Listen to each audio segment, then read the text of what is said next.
45장. 요셉이 형제들에게 자신을 밝히다.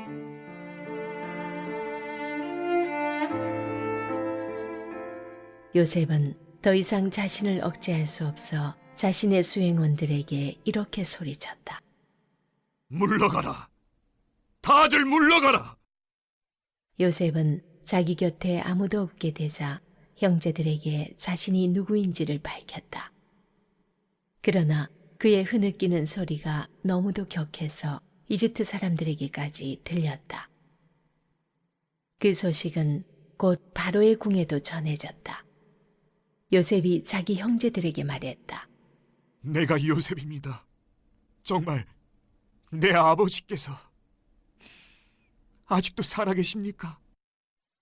그의 형제들은 말문이 막혀 한마디도 할 수 없었다. 그들은 자신들이 보고 들은 것을 믿을 수가 없었다. 요셉이 형제들에게 말했다. 내게 가까이 오십시오. 그들이 가까이 다가갔다. 내가 바로 형님들의 아우 요셉입니다.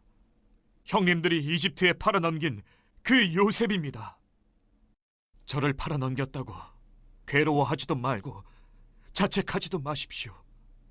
그 일 뒤에는 하나님이 계셨습니다. 하나님께서 나를 형님들보다 앞서 이곳으로 보내셔서 여러 목숨을 구하게 하셨습니다. 이 땅에 흉년이 든 지 2해가 되었지만 앞으로도 5해 동안은 흉년이 계속 들어 밭을 갈지도 못하고 추수도 하지 못하게 될 것입니다. 하나님께서 나를 앞서 보내셔서 이 땅에 살아남은 민족이 있게 하시고 놀라운 구원의 행위로 형님들의 목숨을 구하도록 준비하셨습니다. 보다시피 나를 이곳으로 보낸 것은 형님들이 아니라 하나님이십니다. 하나님께서 나를 바로의 아버지와 같은 자리에 앉히시고 내게 그의 일을 맡기셔서 나를 이집트의 통치자로 세워주셨습니다. 서둘러 아버지께 돌아가십시오. 가서 아버지께 이렇게 전하십시오. 아버지의 아들 요셉이 말씀드립니다.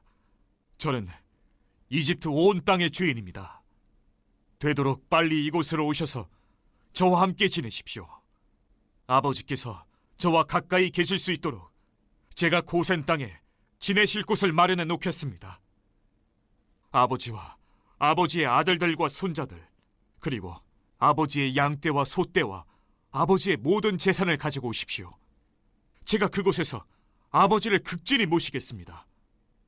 앞으로도 흉년이 5해나 더 들 텐데 아버지께서 필요한 모든 것을 제가 살펴드리겠습니다.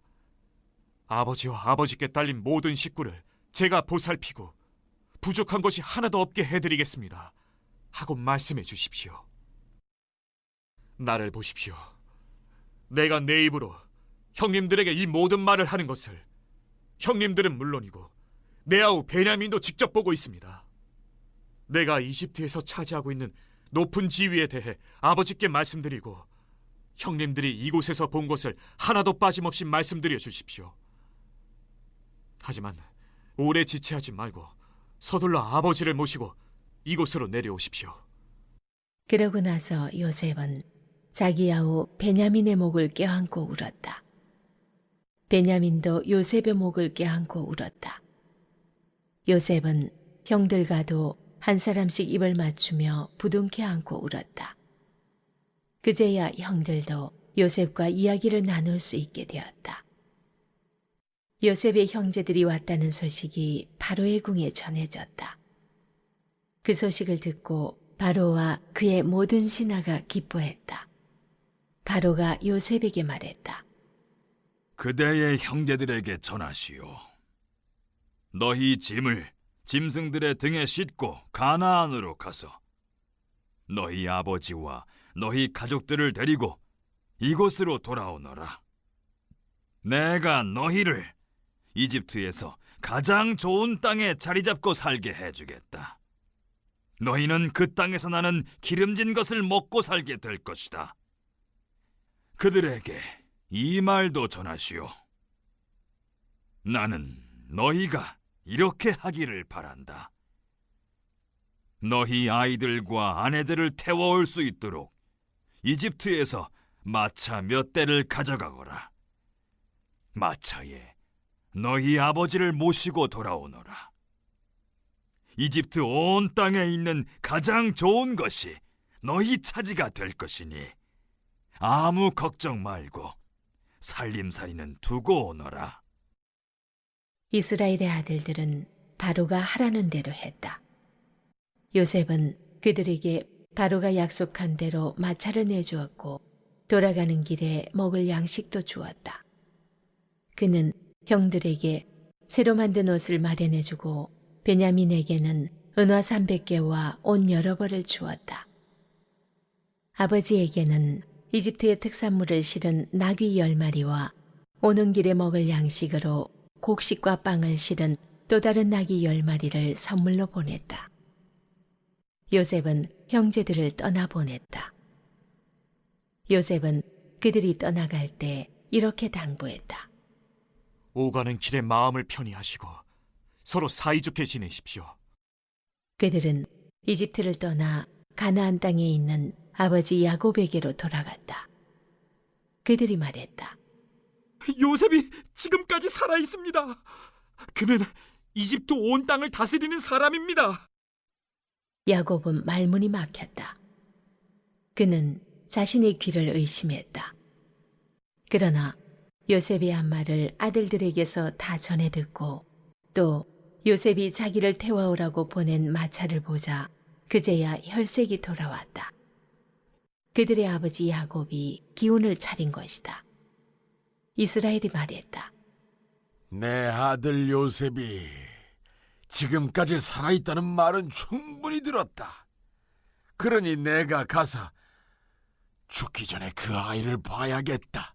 유다 얘기를 들으며 요셉은 더 이상 감정을 억제하지 못합니다. 모든 사람을 물리치지요. 그러고 나서 형제들에게 자신을 드러내고 큰 소리로 울었습니다. 이러한 요셉의 반응은 위엄있게 자신의 직임을 수행하는 통치자 모습이 아니라 사적 감정을 억제하지 못하는 개인적이고 인간적인 모습이었죠. 깊이 생각해 봐야 할 점은 이제야 자신의 정체를 밝히는 이유가 무엇인가 하는 점입니다. 요셉은 형들이 변했다 판단했습니다. 그는 예전에 자신이 집에 있을 때와는 달리 형들이 베냐민과 아버지 마음을 헤아리는 모습을 보았고 가족을 위하는 유다의 헌신, 사랑을 확인했습니다. 그래서 울었습니다. 그의 울음소리가 얼마나 컸던지 이집트 사람들 파라오의 집에 들렸다 합니다. 이것은 물리적인 울음소리를 말하는 것이 아닙니다. 요셉 형제들이 찾아왔다는 소식과 그가 보여주었던 기쁨, 감격, 반응이 얼마나 컸는지 모든 사람이 알게 되었다는 의미로 봐야 되겠죠. 요셉은 형들에게 말합니다. 나는 요셉입니다. 아직도 아버지 살아계십니까?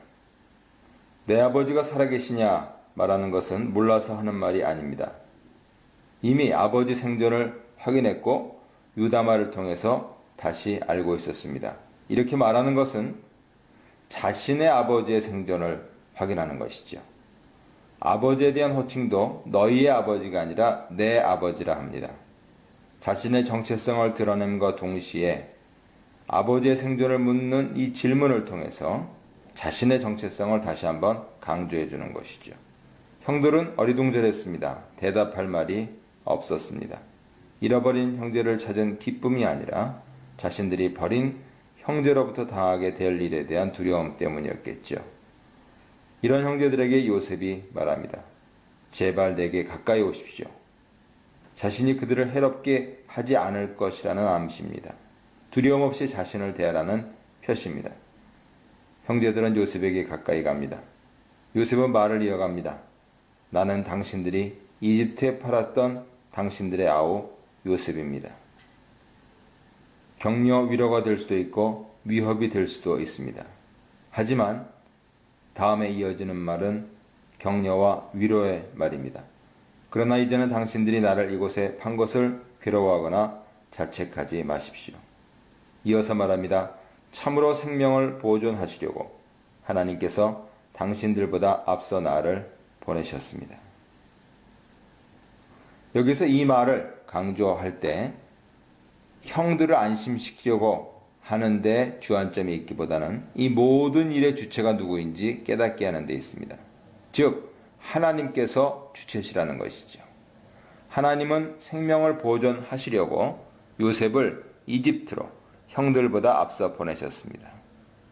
여기서 생명을 보존하는 것은 요셉 개인의 일만이 아니고 가족의 일만도 아니고 요셉이 경험하고 있는 세계의 생존 문제입니다. 요셉은 설명합니다. 지금 2해 동안 이 땅에 기근이 있었으나 아직 5년이나 밥 갈지도 못하고 추수도 못할 것이다. 홍수 이후에 노아 가족을 통해 전 세계의 생존이 유지되었듯 요셉을 통해 세계의 생존이 지속되는 것을 보게 되는 것이죠. 이런 점에서 요셉은 하나님 계획 속에서 노아가 했던 것과 같은 역할을 합니다. 7절에서 하나님께서는 땅에서 당신들을 위해 남은 자를 두시고 큰 구원으로 당신들을 보존하시려고 당신들보다 앞서 나를 보내셨습니다. 말합니다.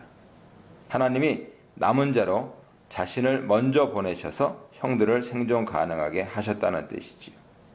이것은 요셉 이야기 안에만 머물러 있는 것이 아닙니다. 구약 성경 전반에 남은 자 사상 그리고 하나님의 구원, 펠레타 연결성이 바로 여기서 찾아지는 것이죠. 자신을 보낸 것은 하나님이셨음을 다시 8절에서 강조합니다. 자신을 3가지 칭호로 소개합니다. 파라오의 아버지, 온 집의 주, 이집트 온 땅의 통치자. 자신이 이집트에서 얼마나 막강한 권력을 가지고 있고 얼마나 중요한 역할을 감당하고 있는지 나타냅니다. 이로써 요셉 꿈이 성취된 것이 분명합니다. 형들은 이 꿈이 이루어지지 않도록 행동했지만 하나님은 이 꿈이 이루어지도록 하셨습니다. 하지만 하나님의 구원 행동은 요셉의 개인적인 관계를 넘어서는 것이고 요셉 가족의 구원에서 시작하여 요셉 세계에 속한 모든 사람들의 생명을 구원하시려는 원대한 계획이었습니다. 9절로 15절입니다. 이제 요셉은 형들에게 부탁합니다. 자신의 말을 그대로 전달하라는 것입니다. 구약 성경에서 고센 땅은 여러 곳에서 언급되어 있습니다. 창세기 46장, 47장, 출애굽기 8장, 9장 등이 있습니다. 이집트 문헌에서는 아직 확인되지 않고 있습니다. 델타 동부 지역에 있는 와디 투밀랏이라고 추정할 뿐입니다. 요셉이 이곳에 거하게 한 이유는 자신 가까이 있게 가족들을 거기에 두기 위함입니다. 창세기 42장으로 44장의 사건을 정리하면 이집트 국경 지역인데 훗날 이스라엘 역사와 관련지어 볼 때 요셉이 가족들을 이집트 지역 한가운데로 들어오게 하지 않고 고센에 머물게 한 것은 언제든지 가나안 땅으로 귀환이 가능하게 하기 위한 조치였다 볼 수 있습니다. 요셉은 가족들이 생명 안전을 누릴 수 있는 조치들을 취합니다. 12절에서 요셉이 자신의 입을 강조한 것은 형제들이 그의 말을 전해야 함을 강조하는 것이죠. 통역하거나 바꿀 필요가 없습니다. 형제들이 할 일은 그 입의 말을 아버지에게 전하기만 하면 됩니다. 이집트에서 영광을 누리고 있는 이집트 최고 관리가 약속하고 있는 것이죠.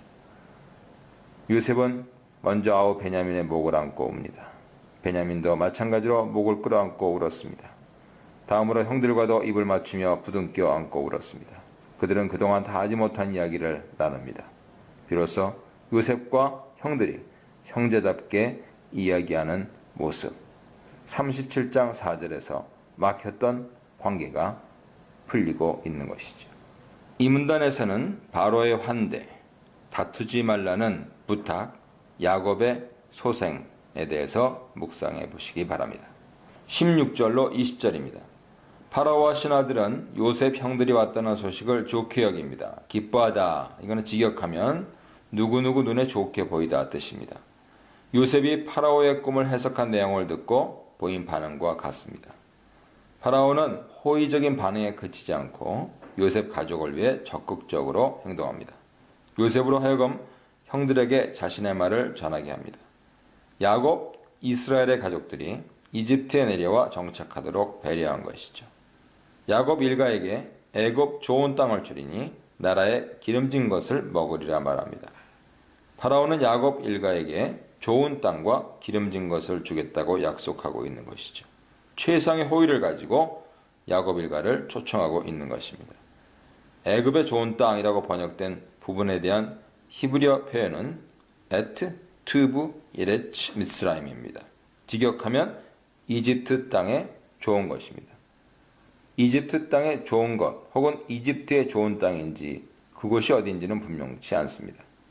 요셉은 고센 땅을 명시했지만 파라오의 말에서는 그렇지 않습니다.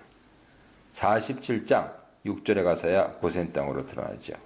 이 고센 땅은 창세기 47장 11절에서 람색과 동일시됩니다.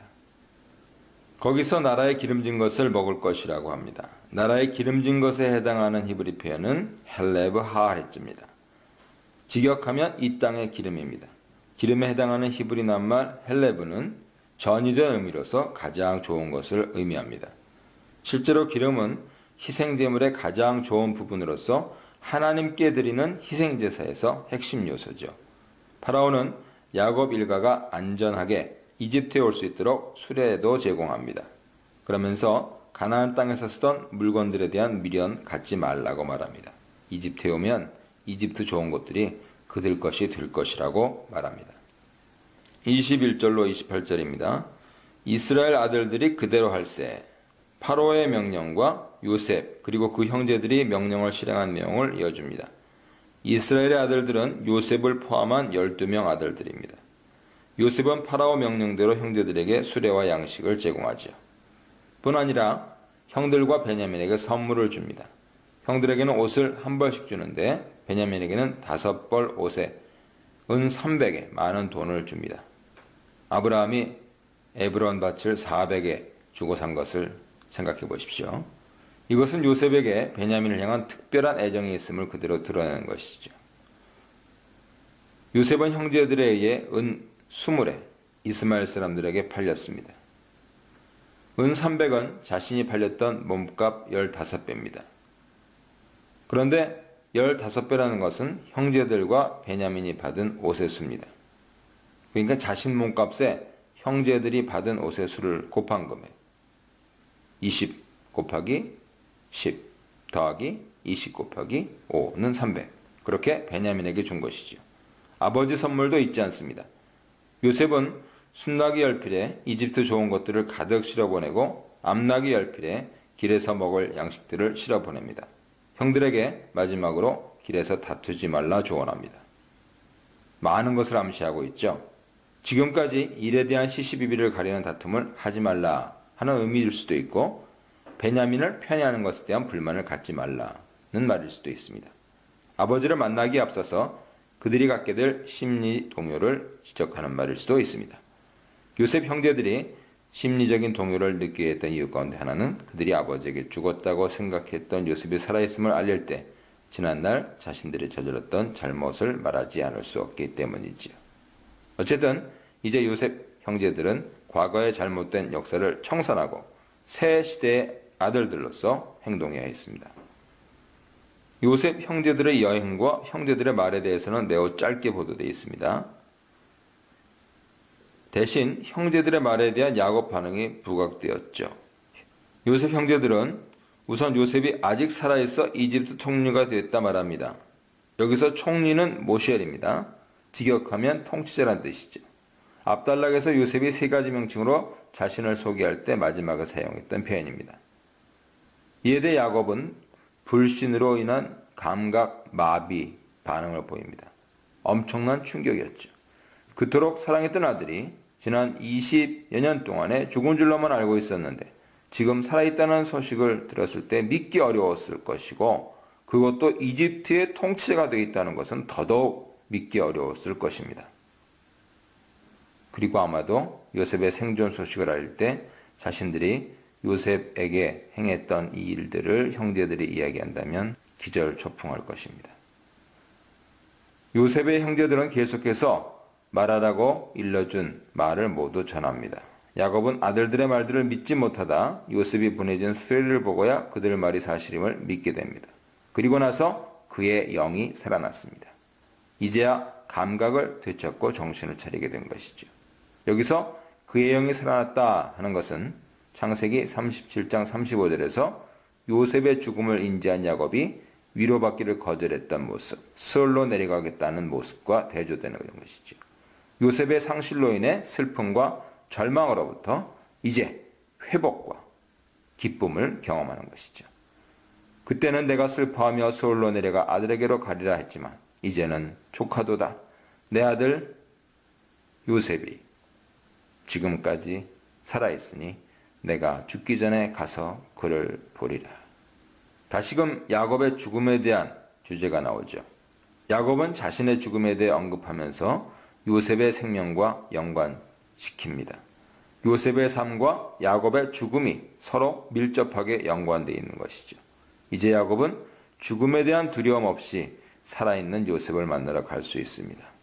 죽기 전에 가서 그를 보리라 말한 야곱의 마지막 언급은 다음 단락으로 진행하기 위한 이야기의 전환점이 되지요. 28절에서 야곱은 다시 이스라엘로 지칭됩니다.